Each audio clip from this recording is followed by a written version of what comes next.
श्याम श्याम राधे राधे। राम नाम के सावन से, राम नाम के सावन से जो मन के मैले धुलाएगा, निर्मल मन के शीशे में वो राम का दर्शन पाएगा। राम नाम के सावन से जो मन का मैला धुलाएगा, निर्मल मन के शीशे में वो राम का दर्शन पाएगा। राम का दर्शन पाएगा। रूम रूम में रहा है तेरे, तुझ में कोई दूर नहीं, तुझसे कोई दूर नहीं। देख सके ना ये आंखें उनके, इन आंखों में नूर नहीं।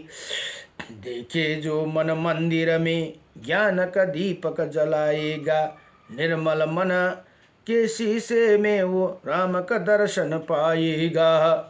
ये शरीर है मानव, ये शरीर मानव का है, जो प्रभु का कृपा से पाया है। झूठ जगह बंधन से फंसकर, झूठे जगह बंधन से फंसकर क्या इसका विचार आया है। राम नाम का महामंत्र है, राम नाम का महामंत्र है, जो साथ तुम्हारे जाएगा, तो जो साथ तुम्हारे जाएगा। निर्मल राम नाम के सावन से जो मन के मैले धुलाएगा, निर्मल मन के शीशे में वो राम का दर्शन पाएगा। निर्मल मन के शीशे में वो राम का दर्शन पाएगा। नमो भगवते वासुदेवाय, नमो भगवते। मिलता है सच्चा सुख केवल भगवान आपके चरणों में, आपके चरणों में मिलता है सच्चा सुख केवल भगवान आपके चरणों में। होठों पे तुम्हारा नाम रहे, दिन रात सुबह और शाम रहे। होठों पे तुम्हारा नाम रहे, सुबह और शाम रहे। हर वक्त बस यही ध्यान रहे, भगवान आपके चरणों में मिलता है सच्चा सुख केवल भगवान आपके चरणों में। चाहे संकट ने घेरा हो, चाहे चारों ओर अंधेरा हो, चाहे संकट ने घेरा हो, चाहे चारों ओर अंधेरा हो, पर चित नहीं डगमग मेरे, हो रहे ध्यान आपकी चरणों में, रहे ध्यान आपके चरणों में। मिलता है सच्चा सुख केवल भगवान आपके चरणों में। चाहे अग्नि में भी जलना हो, चाहे कांटों पर भी चलना हो, चाहे छोड़ के देश निकलना हो, रहे ध्यान आपके चरणों में। चाहे बेरी सब संसार बने, चाहे मोता गले का हार बने, चाहे जीवन मुझ पर भार बने रहे, भगवान आपके चरणों में मिलता है सच्चा सुख केवल भगवान आपके चरणों में आपके चरणों में भगवान आपके चरणों में मिलता है सच्चा सुख केवल भगवान आपके चरणों में। अहिले श्री बराहमा पुराणको अध्ययन हुँदैछ। अब 8 अध्यायमा भगवानका मत्स्य अवतार तथा उनकी देवताओं स्तुति भनेर यहाँ अब 10 अवतार मध्ये प्रथम मत्स्य अवतारको प्रसङ्ग आए है। यहाँ भन्नुहुन्छ अब पृथ्वी माता सोध्नुहुन्छ, हे प्रभु, सत्ययुग के आरंभ में विश्वात्मा भगवान नारायण ने कौन सी लीला की भनेर यहाँ सोध्नुहुन्छ। वो सब मैं भली भांति सुन्न चाहता हूँ। अब बरा भगवान भन्नुहुन्छ, हे पृथ्वी, सृष्टि के पूर्व काल में एकमात्र नारायण ही थे, उनके अतिरिक्त दूसरा कुछ भी नहीं था भनेर यहाँ बताउनुहुन्छ। एकाएकी ही होने से उनका रमण आनंद विलास नहीं हो रहा था। वो प्रभु समस्त कर्मों को संपादन में स्वतंत्र है। जब उनके दूसरे की इच्छा हुई तो उन्हें अभिभाव संज्ञा का ज्ञानमय संकल्प की उत्पत्ति हुई। क्षण भर में ही उनका वो सृष्टि रचना का संकल्प सूर्य के समान उद्भासित हो उठा। उसके फिर 2 भाग हुए, जिनमें पहली ब्रह्मावादियों द्वारा चिंतनीय ब्रह्मा विद्या थी, जो उमा नाम से प्रसिद्ध हुई भनेर यहाँ बताउनुभयो।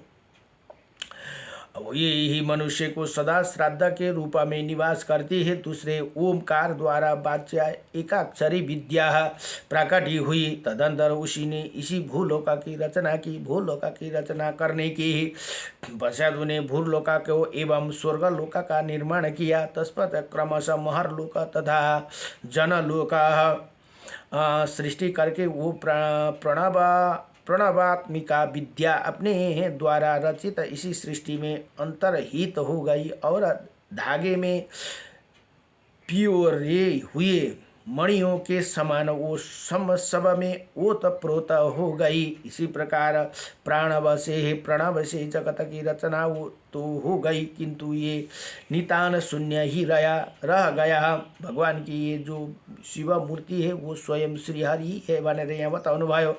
इन्हीं लोगों को शून्य देकर उन्हें परम प्रभु ने एक परमोत्तम श्री विग्रह में अभिव्यक्त होने की इच्छा की और अपने मनोधाम में क्षोभ उत्पन्न करके अपने अभिलाषिता आकार में अभिव्यक्तित हो गए। इसी प्रकार ब्रह्मांड का आकार व्याप्त हुआ।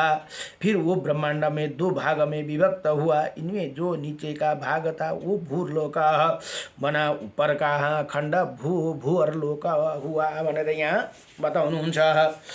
अब जो मध्यवर्ती लोकों के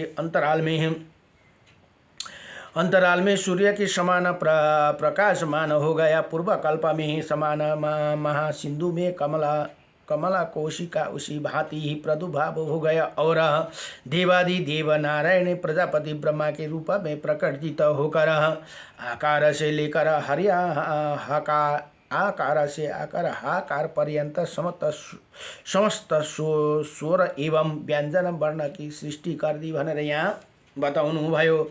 इसी प्रकार अमूर्त सृष्टि की रचना हो जाने पर श्री भगवान ने चारों वेदों का गान प्रारंभ किया। इसी प्रकार लोकों का सृष्टि की करने के पश्चात अपरिमेय शक्तिशाली प्रभु ने मन में जगत की धारण पोषण की चिंतन हुई और चिंतन करते ही उनके नेत्र से महान तेज निकला। उनके दक्षिण नेत्र से निकला हुआ तेज अग्नि के समान उषण और वाम नेत्रों से प्रदुभूत तेज हिम के समान शीतल था। भगवान श्रीहरि ने उनके सूर्य और चंद्रमा के रूप में प्रतिष्ठित होया। अब सूर्य और चंद्रमा भगवान को 2टा नेत्र हुना रे, आँखा, दाहिने सूर्य बायाँ चंद्रमा कर फिर उन्हीं विराट पुरुष से जगत का प्राण रूप वायु प्रकट हुए। ये सभी वायु देवता आज भी हम सबको हृदय में प्राण रूप से व्याप्त है। तत्पश्चात उसी वायु के अग्नि का प्रादुर्भाव हुआ। अब अग्नि से जल तत्व उत्पन्न हुए। जो उन्हीं अग्नि तत्व उत्पन्न हुआ वही परम ब्रह्मा परमात्मा का तेज है और वही मूर्ति सृष्टि का परम कारण बना। विराट पुरुष ने इसी तेज संपन्न अपनी भुजाओं से क्षत्रियों जाति की, जंगाओं से वैश्यों जाति की और पैरों से शूद्र जाति की रचना की। फिर उन परमेश्वर यक्षों और राक्षसों का सृजन किया। तदंतर ब्राह्मण, क्षत्रिय, वैश्यों और शूद्र प्रभुतीत मानवों से भूरलोक को तथा आकाश में विचरण करने वाले प्राणियों से भूरलोक का भर दिया। अपने पुण्य के एक फल स्वरूप स्वर्ग का अर्जन करने वाला भूत प्राणियों से स्वर्गलोक को एवं सनकादि ऋषि मुनियों को महरलोक को पूरित कर दिया। अब विराट परमात्मा की हिरण्यगर्भ के रूप में उपासना करने वालों से उन्हें जनलोक को भर दिया और तपोनिष्ठा देवताओं ने तपोलोक को पूर्ण कर दिया। सत्यलोक को उन देवताओं से परिपूर्ण किया जो मरण धर्म नहीं थे भनेर यहाँ बताउनु। इसी प्रकार भूत भावन भगवान श्री हरि ने सृष्टि की रचना संपन्न कर दी। परमेश्वर के संकल्प से इसी जगत की ही रचना होने के कारण वो सृष्टि की कल्प कहा जाते हैं। फिर भगवान नारायण रात्रि कल्प में ही आने पर निद्रा मग्न हो गई और उनके सो जाने पर ये तीनों लोक में प्रलय को प्राप्त हो गई। जब रात्रि समाप्त हो गई तब कमल नयन भगवान श्री हरि जाग उठे और उन्होंने पुनः चारों वेदों का तथा उनके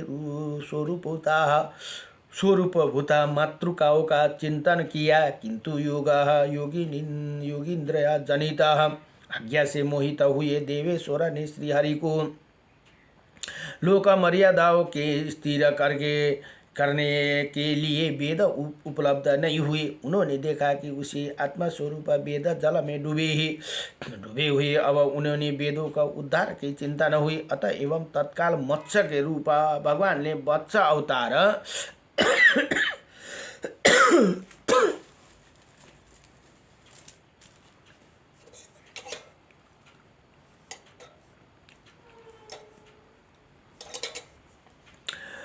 मत्स्य अवतार होकर सागर की विशाल जलराशि में क्षुब्ध करते हुए उसमें प्रविष्टि हो गई। मत्स्य मूर्ति श्रीहरि महासिंधु के अगाध जल समूह में प्रवेश करते ही महान पर्वत का रूप में प्रकाशित हो उठे। इसी प्रकार इसी देव श्रेष्ठ मत्स्य अवतार ग्रहण करने पर देवता उत्तम स्तोत्र को उनकी स्तुति करने लगे। मत्स्य रूपा धारण करने वाला भगवान नारायण वेदों तथा अतिरिक्त अन्य शास्त्रों में परगामी पुरुष के लिए आप अगम्य है भनेर यहाँ देवताहरू प्रार्थना गर्नुहुन्छ। इसी सारा विश्व आपकी ही अंग है। आप अत्यंत मधुर स्वर में वेदों का गान करते ही विद्या और अविद्या दोनों आपके रूप है। आपको हमारा बारंबार नमस्कार है। आपका अनेकों रूप है। चंद्र और सूर्य आपके सुंदर नेत्र प्रलयकालीन अग्नि के समुद्र में जब संपूर्ण विश्व को अभी अप्लावित कर देते हैं उसी समय आप भी स्थिति रहते हैं। विष्णु आपको नमः प्रणाम है। हम लोग आपकी शरण में आए हैं। आप इसी ही मत्स्य शरीर का त्याग कर हमारी रक्षा करने की कृपा करें भनेर यहाँ देवताहरू बडो दिव्यसँगले प्रार्थना गर्नुहुन्छ। अनंत रूप धारण करने वाला प्रभु, सारा संसार आपसे ही व्याप्त है। आपका ही अतिरिक्त इसी जगत में कुछ भी नहीं है और न इसी जगत को अतिरिक्त आप अभिव्यक्त मूर्ति की कोई दूसरा मूर्ति हो। इसीलिए हम लोग आपकी शरण में आए हैं। पुंडरीकाक्ष, इसी आकाश आप पुराण पुरुष आत्मा है। चंद्रमा आपके मन है और अग्नि आपके मुख है। ये देवादिदेव शंभु, ये सारा जगत आपका ही प्रकाशित है। और यद्यपि हम लोग आपकी भक्ति से रहित है तो आप हमें क्षमा करने की कृपा करें हे देवेश्वर भनेर यहाँ देवताहरू बडो दिव्यसँगले मत्स्य भगवानको प्रार्थना गर्नुहुँदैछ है। आप सम्पूर्ण जगत के आश्रय है, आप सनातन पुरुष के मधुर भाषी सुंदर स्वर युक्त दिव्य रूप से इसी पर्वतकार का श्री विग्रह का कोई मेल नहीं है। और है अच्युत, आपके सूर्य के भी अधिक तीव्र तेज से हम लोगों को संतप्त हो रहा है। अतः एवं आप अपने इसी रूप का संवरण कर लीजिए भगवान। हम लोग आपके शरण में आए हैं, क्योंकि आपको इसी रूप में संपूर्ण जगत की व्याप्त कर देते हैं। हमारा मन भयभीत तो उठा। अब आप आज आपके पूर्व रूप में ना पाकर आपसे ही न हुए। हम लोग ऐसे प्रतीत हो रहा है जैसे हमारे ही शरीर में आत्मा नहीं रहा गया। वो देवताओं की इसी प्रकार स्तुति करने पर मत्स्य रूपी भगवान नारायण जल में भी निमग्न हुए। उपनिषदों और शास्त्रों सहित वेदों का उद्धार कर दिया। इसके पश्चात उन्हें अपने नारायण रूप में स्थित होकर देवताओं को संतावना प्रदान की। भगवान नारायण जब तक सगुण साकार स्वरूप स्थित रहते हैं तभी तक इसी संसार की सत्ता रहती है। उनके अपने निर्गुण निराकार रूपा में स्थिति हो जाने पर संसार का प्रलय हो जाते हैं और उन्हें इच्छा रूपा विक्रिया उत्पन्न होने पर जगत की सृष्टि पुनः प्रारंभ हो जाती है। भनेर यहाँ बताउनु भयो। नमो भगवते वासुदेवाय कृष्णाय वासुदेवाय हरे परमात्मने प्रणत क्लेशनाशाय गोविंदाय नमो नमः। अब नारायणं नमस्कृतं नरं चैव नरोत्तमं देवीं सरस्वतीं व्यासं ततो जयमुदीरयेत्। हरि ओं। मंगलं भगवान् विष्णुः मंगलं गरुड़ध्वजः मंगलं पुंडरीकाक्षः मंगलाय तनो हरिः। अब 9 अध्याय को प्रसंग सकियो। 10 अध्याय में राधे कृष्ण गोविंद हरे मुरारी।